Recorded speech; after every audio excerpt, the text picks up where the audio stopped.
என்ன தைரியம்? இன்று மௌத்து வந்தால் வீணாக்கிய தொழுகைகள் எல்லாம் சக்கராத்தில் விளங்கு. வாங்கு சத்தம் காதுல கேட்குது, பள்ளியில செவிடனை போல போறான். இப்ப போறார், இந்த பணம் தான் பெருசு, காசுதான் பெருசு, அல்லா பெருசு இல்ல, கடைதான் பெருசு, வாங்க சொல்லு. மோத்திட்ட தொழில் அது.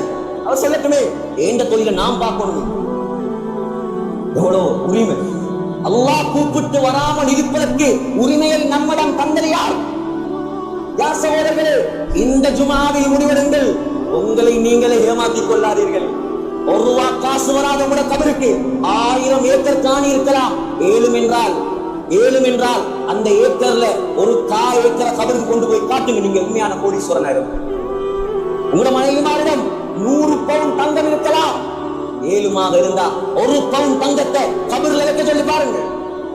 வராது சகோதரர்களே. உலகத்தில் அல்லாஹ்வை சந்தோஷப்படுத்துங்கள். அல்லாஹ்வுடைய கடமைகளை வீணாக்கி விடாதீர்கள்.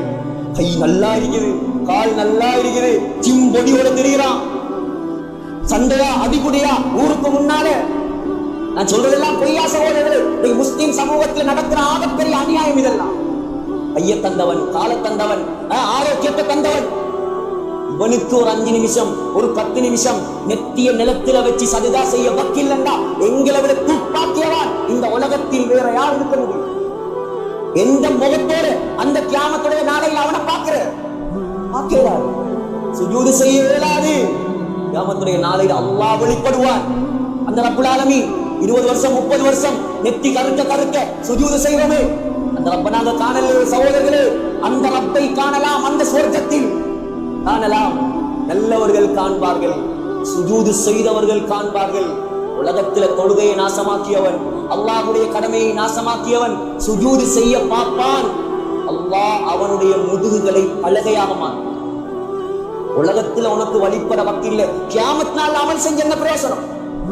ஆகையால் சகோதரர்களே, அல்லாஹ் தந்த ஆகப்பெரிய சந்தர்ப்பம் இது.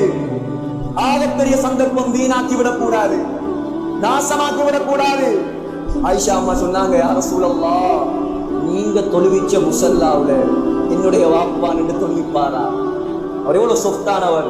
அவர் தக்பீரை கட்டினாலே அழுகுருவாரு. உங்களோட இடம் ரசூலுல்லாஹ்வுடைய இடம், அது தேசான இடமா? உலகத்தின் சொர்க்கத்தின் பூஞ்சோலை அது.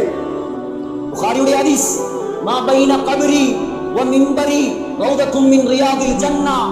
சொன்னார்கள் ஸல்லல்லாஹு அலைஹி வஸல்லம், அந்த மதீனாவின் மஸ்ஜிதுன் நபவியின் ஸல்லல்லாஹு அலைஹி வஸல்லம் உடைய கபருக்கும் ஸல்லல்லாஹு அலைஹி வஸல்லம் குத்பா ஓதிய மிம்பருக்கும் இடையில் இருக்கும் அந்த பகுதி இருக்கிறது. இந்த அளவுதான் இன்னைக்கு இந்த பள்ளியுடைய அளவு. சொர்க்கத்து பூஞ்சோல் என்றாங்க ஸல்லல்லாஹு அலைஹி வஸல்லம். புகாரியுடைய இன்டர்பிரிட்டேஷன் எழுதக்கூடிய, விரிவுரை எழுதக்கூடிய உலமாக்கள் எழுதுறாங்க, முஹத்திஸீன்கள், என்னுடைய கருத்தல்ல, மிக பெரும் ஹதீஸ் கலை வல்லுநர்கள் ஷரஹ் செய்றாங்க. அல்லாஹ் கியாமத்துடைய நாளையில உலகத்தை அடிக்கும் போது ஸல்லல்லாஹு அலைஹி வஸல்லமுடைய ரௌபாவை தூக்கி அப்படியே சொர்க்கத்தில் வச்சிருவாங்க, அழிக்க மாட்டாங்க. ஹதீஸுக்கு விளக்கம், சுப்ஹானல்லாஹ், லேசான இடமா? யா ரசூலல்லாஹ், அந்த இடத்துல எந்த வாப்பா நின்று தொழுகை நடத்துவாரா நாயகமே? சொன்னார்கள் ஸல்லல்லாஹு அலைஹி வஸல்லம், அவர்தான் தொழுவிக்க வேண்டும், அவர்தான் தொழுவிக்க வேண்டும். ஓடி வந்து கொஞ்சம் நோய் லேசானதுக்கு பின்னால் பெரிய கலப்பாக துணியை தலையில் கட்டிக்கொண்டு மிம்பரில் வந்து உட்கார்ந்து எலும்பி நின்று கூட பயான் பண்ண முடியாது ஸல்லல்லாஹு அலைஹி வஸல்லம் அவர்களால். மிம்பரில் நின்று கொண்டு சொன்ன வார்த்தை என்ன தெரியுமா?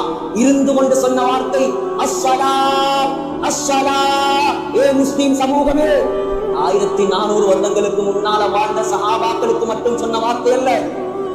அவங்களாம் தொழுகை விட மாட்டாங்களே. ஸல்லல்லாஹு அலைஹி வஸல்லம் உடைய காலத்துல, சஹாபாக்கள் காலத்துல ஏழுமெண்டா எந்த வரலாறுலையாவது கொண்டு வந்து காட்டுங்கள். ஒரு தொழுகையை விட்ட முஸ்லிம் ஏழுமெண்டா நீங்க காட்டுங்க, யாராவது காட்டுங்க ஏழுமெண்டா. அப்படி இருந்திருந்தா சஹாபாக்கள் கழுத்தை கழிச்சிருப்பாங்க, கலவரம் இருக்கும். எந்த இடமும் கிடையாது அங்கே தொழுகையை விடுவதற்கு. சஹாபாக்கள் உயர்ந்த அந்தஸ்தை அடைந்ததே தொழுகையின் மூலமா. தனி வரலாறு இருக்கிறது. தக்பீரை கட்டி கட்டி அவர்கள் தன்னுடைய தோட்டத்துக்கு மலையை இறக்கியவர். தக்பீரை கட்டி கட்டி திருகை கையில் கல்லிலிருந்து மாவை எடுத்தவர்கள். தக்பீரை கட்டி அல்லாஹ்வுடைய சொர்க்கத்தை கண்ணால் கண்டவர்கள். தக்பீரை கட்டி பாஸ்போர்ட்டும் இல்லாம, விசாவும் இல்லாம, ஏர்போர்ட்டும் இல்லாம, பிளைட்டும் இல்லாம கம்மண்டலுவையில மதவாக்குளத்துல இருந்து கொண்டு கனடா வரைக்கும் போய் வாரங்க.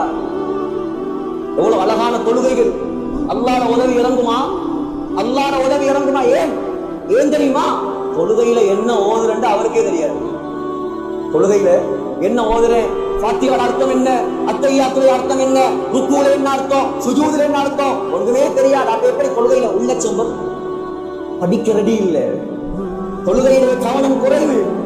ஆகையால் சகோதரர்களே, லேசான வணக்கம் அல்ல தொழுகை. யாருக்கு தொழுகை இல்லையோ அவனுக்கு இஸ்லாத்தில் எந்த பங்கும் கிடையாது.